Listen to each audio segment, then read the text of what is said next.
Eric Wahlberg here, the CEO and co-founder of Prophetic. Today I am extremely excited to show you what is the world's first ultrasonic transformer. Now, we call this model Morpheus 1. For those of you who do not know, Morpheus was the Greek god of dreams, but even more specifically, the god of sending shapes into dreams. And given that our goal is to induce and stabilize lucid dreams with acoustic shapes, we thought it was only fitting. Now, this is a 100 million parameter model. To give you a sense of comparison, GPT-1 was similarly an 100 million parameter model. This was trained on 8 GPUs over the course of a number of days. Today, I'm going to explain to you how we created this, what are the inputs, how it works.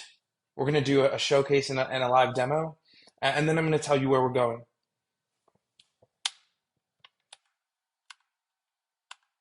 Now, to start, let's talk about the previous paradigm of how neuroscience used to use TFUS. Now, for those of you who are not familiar, TFUS stands for transcranial focus ultrasound. It is our neurostimulation modality. It is the integrated circuit for non-invasive neurostimulation. Compare it to electrical stimulation or electromagnetic stimulation, which is very limited in its ability to get depth into the brain, has virtually no precision, and no ability to be steered. TFUS can get centimeters into the brain non-invasively. Its precision is millimeters, and it has an ability to be steered in a three-dimensional way. Now, even with that extraordinary capacity, neuroscience has been very limited by what we call the statistical mechanics paradigm. So neural data is very complex. When you're talking about fMRI, it's very complex from a spatial perspective. When you're talking about EEG, it's very complex from a temporal perspective. And machine learning architectures were not really fit for purpose. But then about 2 years ago, a team developed something called a neural transformer, which is what we use as one of the key inputs to this ultrasonic transformer. Now, one of the key things that you'll see in this diagram is what was done previously, which is neuroscientists use statistical mechanics to find the area of the brain that was most statistically significant in a given brain state. On the left, you're seeing a whole host of activity, but on the right, where you see the focus verification, they're only targeting the most statistically significant part of the brain for that given conscious state. Now, this is equivalent to playing just a trombone on one note and blasting that one part of the brain and hoping that you can induce that brain state. But our goal here is creating a transformer that can steer not a single element transducer, but multi-element transducers, which can create not one instrument playing one note, but an entire orchestra of neural activity, so that we can actually target the entire ensemble of neural activity of a given brain state, as opposed to just the statistically significant part. Now, I mentioned 3D steering capacities of transcranial focus ultrasound. And actually, it's incredible because not only can you pulse in 3 dimensions, which is, of course, important because your brain fires in 3-dimensional neural firing patterns, but you can even take this one step further, which is you can create acoustic holography. What you're seeing here on the right is an acoustic hologram of the Prophetic logo. It just gives you the sense of the power of this neuromodulation technology, which has been so frustratingly held back by a lack of ability to automatically, in an automated fashion, steer these transducers to create this holography. But we've broken that wide open. Now, in order to build this model, we use a very unique neuroimaging technique. It's called simultaneous EEG and fMRI. This is very unique because it requires non-ferromagnetic EEG sensors, because if you use ferromagnetics in an fMRI, it doesn't go very well. But what it allows us to do is capture a simultaneous data set that has temporal correspondence, which is very critical for building a multimodal transformer. Now, on the left, you see a topological PSD plot of EEG data. So this is, could be theta waves, or for us, what is most important is gamma frequencies, which is this heightened sense of EEG activity that happens during lucid dreaming, which serves as the token for our model. And then here on the right, you're seeing post-processed fMRI data from our fMRI data pipeline, which basically gets it clear enough and creates enough kind of statistical significance so we can take that data and run it through our model to train it.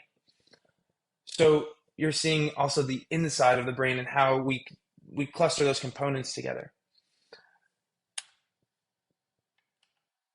This is the generative ultrasonic transformer architecture. Now, the important thing you'll see here is an encoder block, which is only trained on EEG data, and then the decoder block, which is trained on the fMRI data. So EEG, fMRI. What this model outputs is spatial targets for the neurostimulation. So we take naturally occurring, let's say, lucid dreaming data in and train the model so that it outputs the neurostimulation targets so that we can replicate the neural firing pattern, thus inducing the brain state. Now, I don't want to just show you a diagram. I want to show you what we've built. I want to show you Morpheus 1. So here we're in a terminal.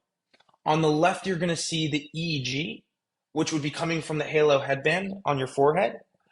And then on the right, you're seeing in simulation software the outputs of the pulses in the prefrontal cortex. Now, I'm going to click enter here.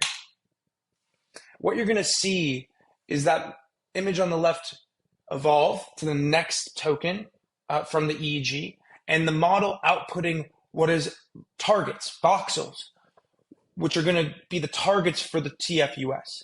And so in a moment, we're going to see the right image change, and you're seeing an evolution of the next sequences of targets to be able to not either induce the lucid dream or maintain the lucid dream. So let's give it another input. So again, you're going to see the left change on the EEG coming in again from the headband. We're outputting voxels. Again, we're looking for that EEG spike in gamma frequencies, which is associated with lucid dreaming. And we're outputting the next sequence of spatial instructions. Let's do it one more time. What's incredible about this is, it will be autonomously happening while you wear the headband. And so it's just going to give you this automated experience where you put the headband on, you go to sleep. The first prompt of the model is Eric's entered REM, and then we output the next sequence of spatial instructions. One more time, just because I like watching it run. Next token from EEG. And remember, the prefrontal cortex, the neural correlates of lucid dreaming is REM with the prefrontal cortex activated, which is why we're focused in that prefrontal cortex region of the brain. Boom. There you go. All right. Where are we going? One thing that I want to communicate to you all is we're not really just a lucid dreaming company. We're a conscious experiences company.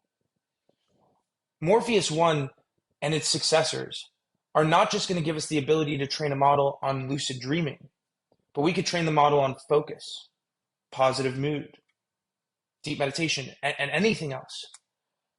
What we're looking at here is a foundational technology that, paired with TFUS, gives us the ability to explore the state space of human consciousness.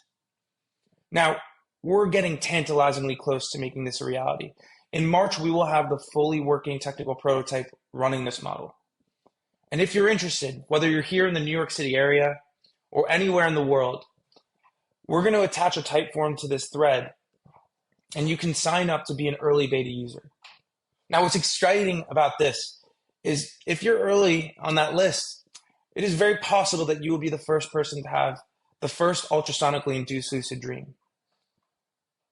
You're not the first person to step foot on the moon, but you are potentially the first person to step foot in a dream world, in the dream world that we all go to every night.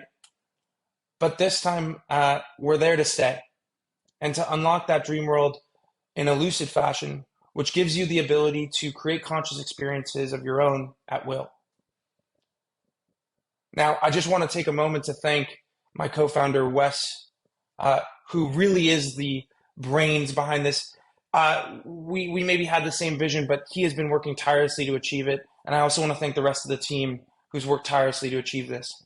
Now, Morpheus 1 is 100 million parameters, but we're already collecting more neuroimaging data. And we will continue to launch Morpheus 2, 3, 4, etc. And we'll expect quite a swelling both of parameter count and increases in accuracy. So we're just getting started. We hope that you'll join us as a beta user. We hope you enjoyed what is the demo of the world's first ultrasonic transformer, Morpheus 1. We'll talk to you soon.